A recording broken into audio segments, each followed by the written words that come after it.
Hola, muy buenas noches. Vamos a continuar con la transmisión que hacemos todas las noches de este libro de catecismo de la doctrina cristiana, curso superior del padre José de R.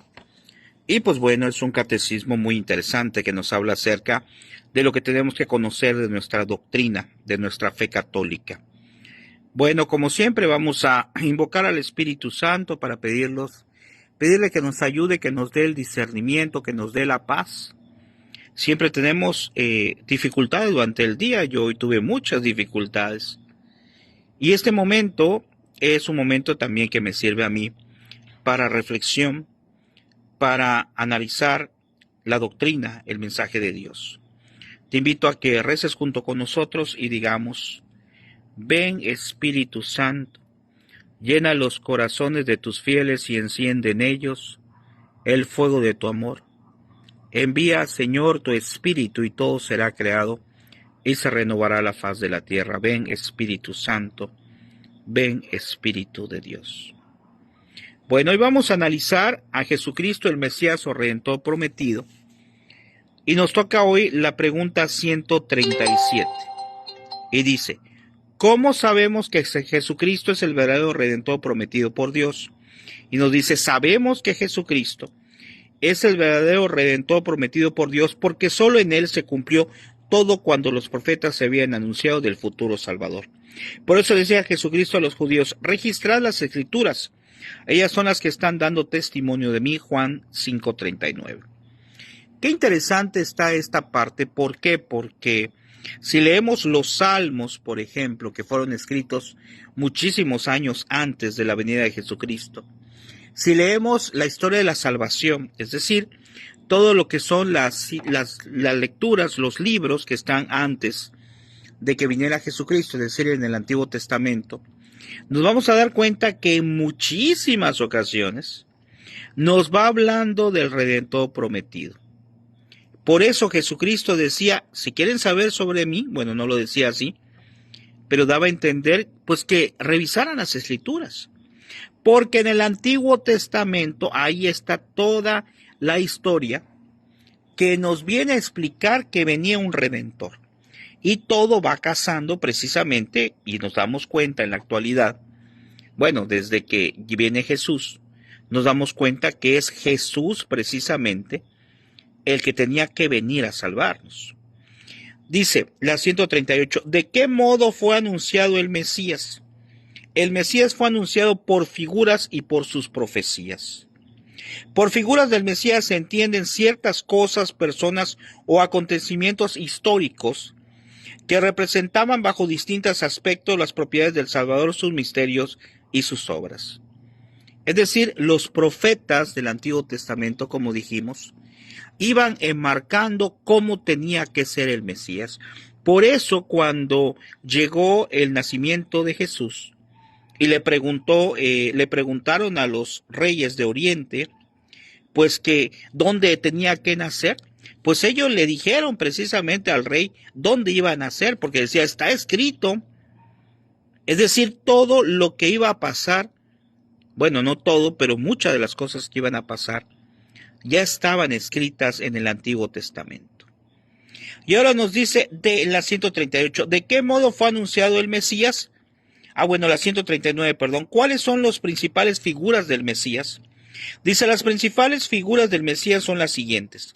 La figura de su pasión y muerte con Abel, Isaac, José, David, el Cordero Pascual, la serpiente de bronce, o sea, lo que está relacionado. Figura de su sacerdocio lo es principalmente Melquisedec. Y la figura de la resurrección, pues es Jonás, porque él, pues digamos que resucitó después de lo que le pasó. Y la cuarta figura de su iglesia de los santos sacramentos lo son el arca de Noé, el mar rojo, el maná, el templo, con sus diferentes divisiones, ceremonias y sacrificios. Es decir, nos está diciendo que esos signos están presentes en el Antiguo Testamento. Te invito a que leas los Salmos. Allí en los Salmos hay un salmo muy hermoso que habla acerca de una persona crucificada que muere propiamente y que se entrega a Dios. Hay salmos que hablan acerca de la pasión de Jesús. Y te repito, los salmos eran escritos muchos años antes. En el 140 dice, ¿qué anunciaron en especial del Mesías los profetas? Dice, los profetas, entre otras cosas, anunciaron del Mesías 4 cosas importantes. El tiempo y lugar de su nacimiento, lo que te dije, ¿va? De que ya sabían dónde iban a nacer. Las circunstancias de su vida, pasión y muerte, lo que acabo de mencionar con los salmos. Su resurrección, su ascensión a los cielos y la venida del Espíritu Santo. Y la fundación, propagación y eterna duración de su iglesia. Este cuarto punto es muy interesante, porque la iglesia de Cristo, la iglesia católica, en verdad, pues como es la iglesia verdadera, pues en verdad es la más atacada, ¿verdad?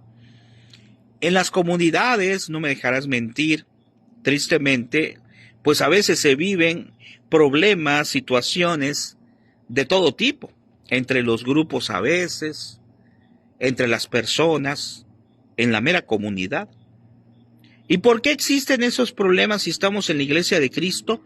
Precisamente por eso, porque el demonio quiere destruirla, pero no va a poder. Había un papa, no recuerdo cuál, que pues nos cuenta la historia, es histórico, pero no me acuerdo ahorita los nombres, que le decía a un rey, te voy a destruir a tu iglesia católica, decía el papa. No, si nosotros mismos no la hemos podido destruir, ¿cómo la vas a destruir tú? Claro, porque pues la iglesia es santa, porque fue fundada por Cristo, pero es pecadora porque estamos nosotros, ¿verdad? Por eso hay que siempre rezar, perseverar en la oración, para luchar para que la comunidad siempre florezca. Por eso lo menciono, porque tiene relación, dice, la fundación, propagación y eterna duración de su iglesia, porque la iglesia, es decir, Cristo, en su iglesia, estará hasta el fin del mundo. En el 141 dice, ¿cómo designaron los profetas el tiempo de la venida del Mesías? Dice el profeta Daniel, aquí son unos ejemplos de los que hablaban ya de Jesús. El profeta Daniel anunció que desde el edicto para reedificar Jerusalén hasta la muerte del Mesías no pasarían 70 semanas de año, o sea, 490 años. El patriarca Jacob, por ejemplo, profetizó que el cetro no sería quitado de Judá hasta la venida del Mesías.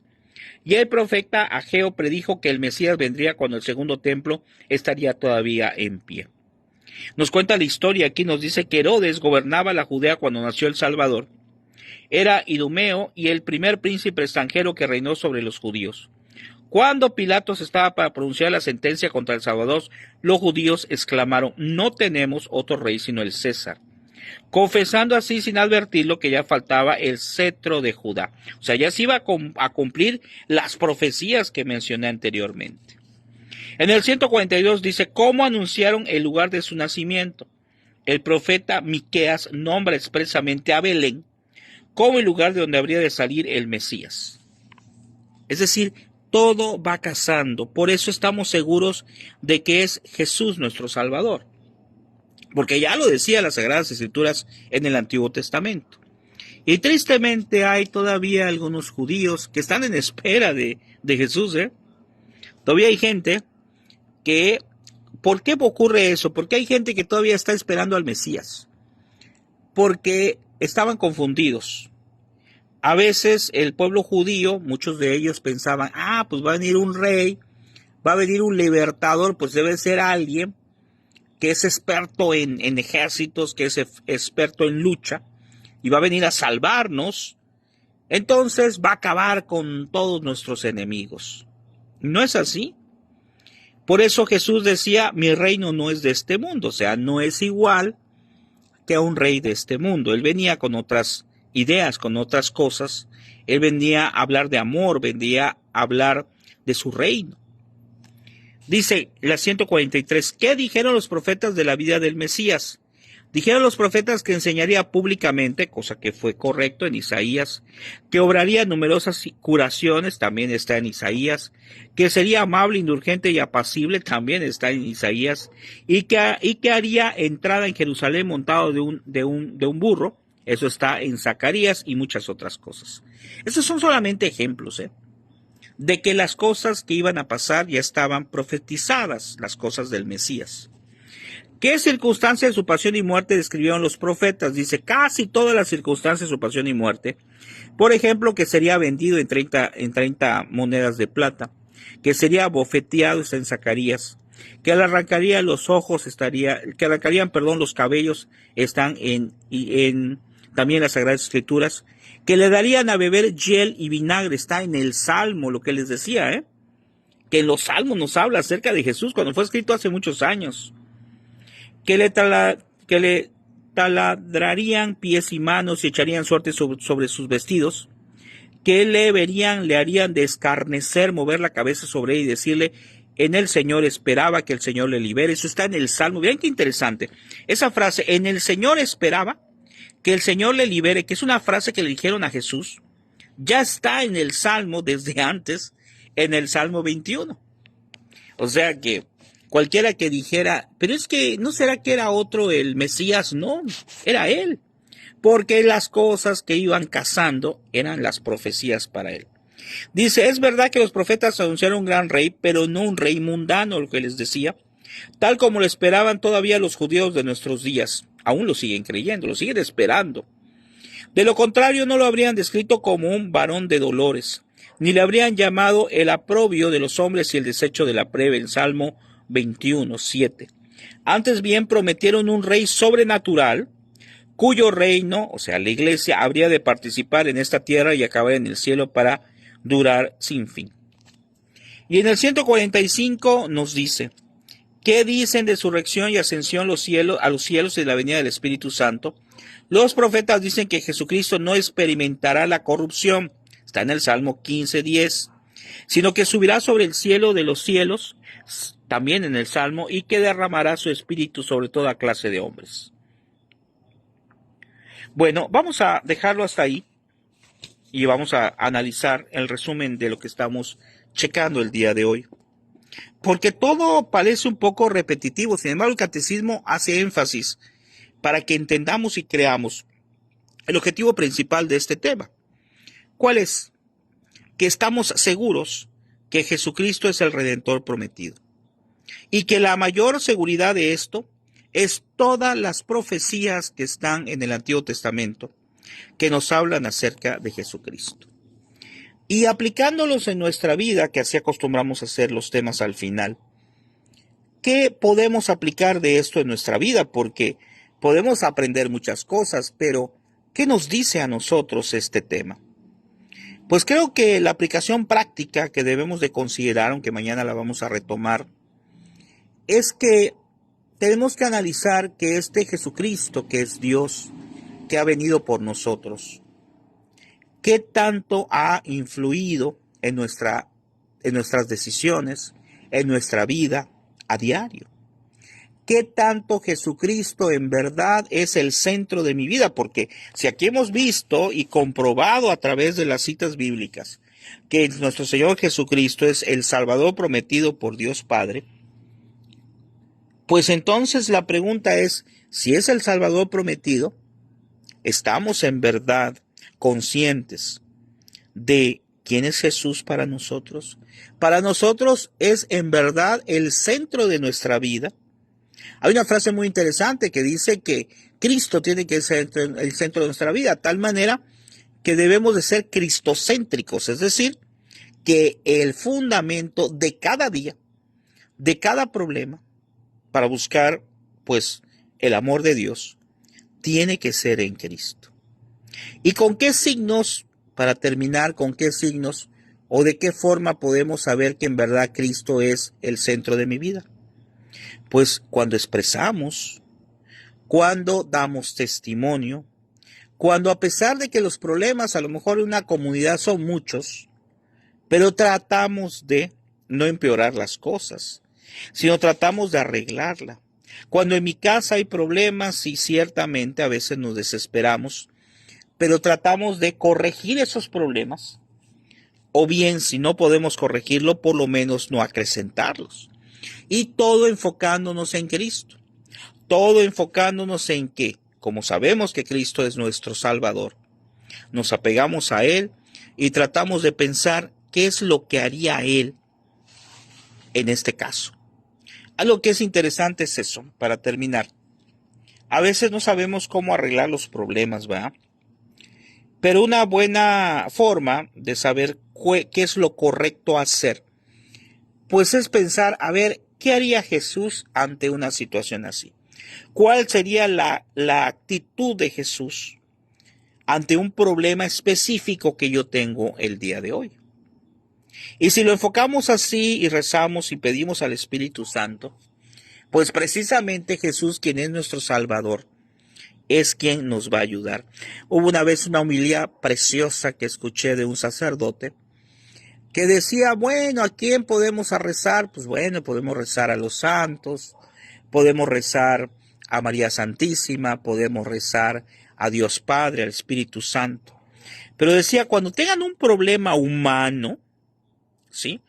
O sea, por ejemplo, no sé, algo que en verdad solamente nos afecte como ser humano, tal vez no algo espiritual, sino un problema con un hijo o un problema económico.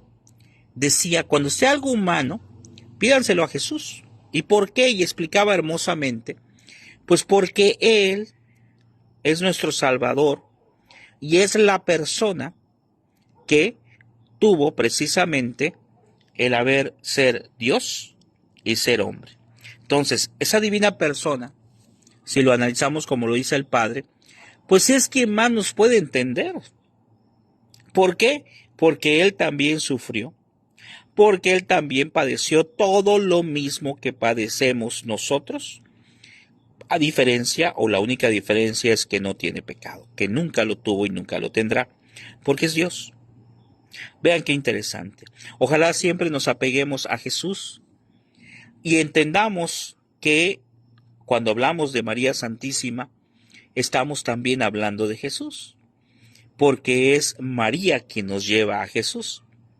Por eso tenemos que buscar siempre su intercesión. Si no te has consagrado a María Santísima, la consagración a la Santísima Virgen María, pues ojalá lo hagas, lleves tu librito, hagas tus sesiones y hagas tu consagración, porque amar a María Santísima, pues es amar a Jesús. Que Dios les bendiga, que tengan muy buenas noches. Mañana seguiremos, Dios mediante, con la continuación de Jesucristo, para que podamos ir avanzando en este catecismo. Que el Señor les bendiga, que tengan una excelente noche.